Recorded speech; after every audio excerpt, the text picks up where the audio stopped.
नमस्कार, म डाक्टर शिव शङ्कर यादव। म एउटा आयुर्वेदिक चिकित्सक छु।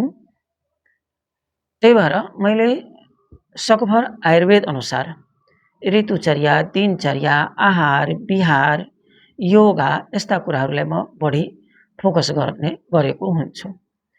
त्यसै प्रसङ्गमा आज हामी कुरा गर्छौँ बिहान जुन हामी खाजा खान्छौँ, नास्ता खान्छौँ, त्यो नास्ता हामीले के खाने? कस्तो प्रकारको नास्ता हाम्रो शरीरको लागि फाइदाकारक छ? समयमा नास्ता कति बेला सेवन गर्ने? उचित समय के हो? यसको बारेमा हामी कुरा गर्छौँ। बिहान के हुन्छ भने पित्त अर्थात् डाइजेस्टिभ जोस सक्रिय हुन लागेको हुन्छ। डाइजेस्टिभ जोस पाचन प्रणाली एक्टिभ हुन लागेको हुन्छ। त्यसमा जुसहरू भित्र रसहरू सेक्रेसन हुन लागेको हुन्छ। त्यस कारणले त्यस बेला बिहानको नास्ता जुन हामी खान्छौँ त्यही हाम्रो दिनभरिको स्फूर्तिको कारण हुन्छन्। हामीले बिहान आफ्नो शरीर अनुकूल राम्रो आहार विहार गर्यो भने त्यो दिनभरिलाई के हुन्छ? फुर्तिलो हामी हुन्छौँ। बिहान यदि हामीले जङ्क फुडहरू खायौँ, मसालावाला चिजहरू खायौँ भने त्यसले एसिडिटी गराउँछ, थकान ल्याउँछ, मोटापन बढ्न सक्छ। तसर्थ बिहान के गर्नुपर्छ? हामीले सुपाच्य भोजन खाने, पाचन प्रणाली लाई सजिलो हुने खालको खाना नास्ता। यसले गर्दाखेरि के हुन्छ? हाम्रो इम्युनिटी पावर बढ्छ, पाचन प्रणाली पनि राम्रो रहन्छ दिनभरिको लागि। दिनभरि हाम्रो शरीरले ऊर्जा राम्रोसँग पाउँछ।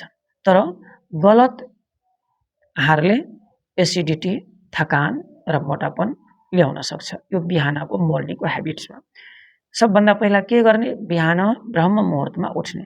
ब्रह्म मुहुर्त भनेको बिहान सूर्योदय भन्दा 30 देखि 45 मिनट अगाडि, 30 देखि 45 मिनट पूर्व बेड छोडिदिनुपर्छ।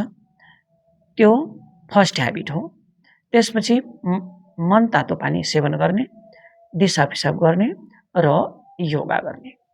योगा गरिसकेपछि नास्ता 7 बजेदेखि 9 बजे 7 to 9 AM 7 बजेदेखि 9 बजेको बिचमा हामीले नास्ता खाने। नास्तामा हल्का जस्तै दलिया, खिचडी हैन, अथवा फलफुल खानु पर्यो भने फलफुल, स्याउ, केरा, पपाया यस्ताले पेटलाई के गर्छ? नरम र सफा गर्छन्। त्यस्तै तातो पानीमा मह, निम्बु मिसाएर त्यो पनि 1 कप जति सेवन गर्ने। यसले के गर्छ? डिटक्सको काम गर्छ, पाचनलाई सुधार गर्छ। र भिजाएको बदाम पनि एकदम राम्रो काम गर्छ। त्यस्तै दुध अथवा दही, त्यसमा पनि क्याल्सियम सप्लिमेन्ट बढी हुन्छ। दुध दही पनि बिहान 1 कप जति सेवन गर्दा एकदम राम्रो फाइदा गर्छन्। ओट्स गहुँको रोटी, यसमा फाइबर हुन्छ, त्यसले पनि एकदम बिहानलाई सपोर्ट गर्छन्। अङ्कुरित अन्नमा प्रोटिन र भिटामिन्स पाइन्छ। त्यही अङ्कुरित अन्न सेवन गर्दा पनि बिहानको लागि एकदम उपयुक्त हुन्छ। र हर्बल चिया खाने, अदुवा, तुलसी यसको चिया यदि चिया खाने आदत छ भने, बानी छ भने त्यसको चिया सेवन गर्ने। त्यसले गर्दा शरीर के हुन्छ? स्फूर्त रहन्छ, सन्तुलन रहन्छ। घिउ पनि थोरै मात्रामा सेवन गरे। गाईको घिउ एकदम उत्तम मानेको छ आयुर्वेदमा। यसले अग्निलाई के गर्छ? पाचन प्रणालीलाई बलियो बनाउँछ घिउले। अनि बिहान के नखाने त? भारी खानाहरू नखाने, जस्तै पराठा भयो हैन, धेरै तेलयुक्त भएका पराठाहरू, तेलमा फ्राई गरेका भनौँ नि, त्यस्ता वस्तु बिहान नखाने। जङ्क फुड त खाँदै नखाने। बर्गर, पिज्जाहरू बिहान सेवन नगर्ने। बिहानको नास्तामा हामी जङ्क फुड, बर्गर, पिज्जा सेवन नगर्ने। र चिसो पेय पदार्थ, कोल्ड ड्रिङ्क्स पनि हामी बिहान सेवन नगरौँ। अनि धेरै चिया र कफी पनि बिहान सेवन नगरौँ। बासी खानाहरू पनि खानु हुँदैन, बासी पनि खानु हुँदैन। अनि यसले के गराउँछ त? एसिडिटी गराउँछ। बासी खानाले विषाक्त यो जुन पोइजनस हुन्छ त्यो पोइजन बनाउन सक्छ। त्यसकारण त्यो पनि सेवन गर्नु भएन। धेरै चिसो, धेरै गुलियो खायो भने के हुन्छ? डायबिटिजको चान्स बढ्छ। प्रोसेस्ड फुड पनि खानु हुँदैन, स्वास्थ्यको लागि हानिकारक छ। त्यसकारणले बिहान उठेपछि मनतातो पानी सेवन गर्ने, हल्का व्यायाम गर्ने अनि शान्त भएर नास्ता खाने, चबाएर खाने। जति चबायो त्यति डाइजेसन राम्रो हुन्छ। समग्रमा भन्दाखेरि सही स्वास्थ्यको लागि बिहानको सही समय चुन्नुपर्छ। बिहानको सही समय, सही मुहुर्त र सही अन्न। बिहानको सही समय भन्दाखेरि 7 बजेदेखि 9 बजेसम्मको बिचमा नास्ता, सही योग, ध्यान र बेड छोड्ने बानी ब्रह्म मुहुर्त अर्थात् सूर्य उदयभन्दा केही समय अगाडि बेड छोड्ने।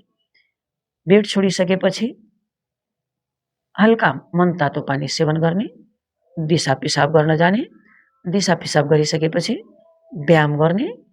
व्यायाम गरिसकेपछि तबसम्म 7 बज्छ, नुहाइधुवाइ गर्ने अनि नुहाइधुवाइ गरेर के गर्ने? बिहानको नास्ता खाने। बिहानको नास्ता सुपाच्य जस्तै दलिया, खिचडी, फलफुल, अङ्कुरित अन्न, दलिया, खिचडी, फलफुल, अङ्कुरित अन्न, स्याउ, केरा यस्तै।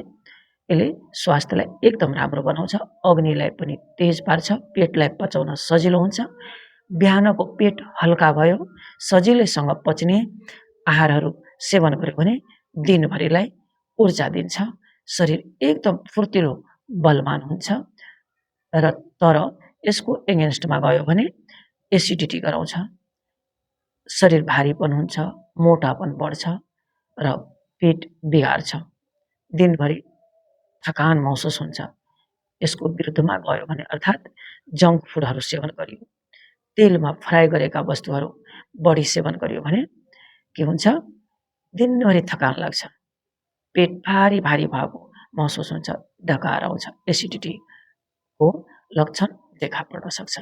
त्यसकारणले आफ्नो दिनचर्यालाई बिहान सूर्य उदयभन्दा 45 मिनट अगाडिदेखि सुरु गर्नुपर्छ र राति 9 बजेदेखि 10 बजेको बिचमा गएर बन्द गर्नुपर्छ, सुत्नुपर्छ।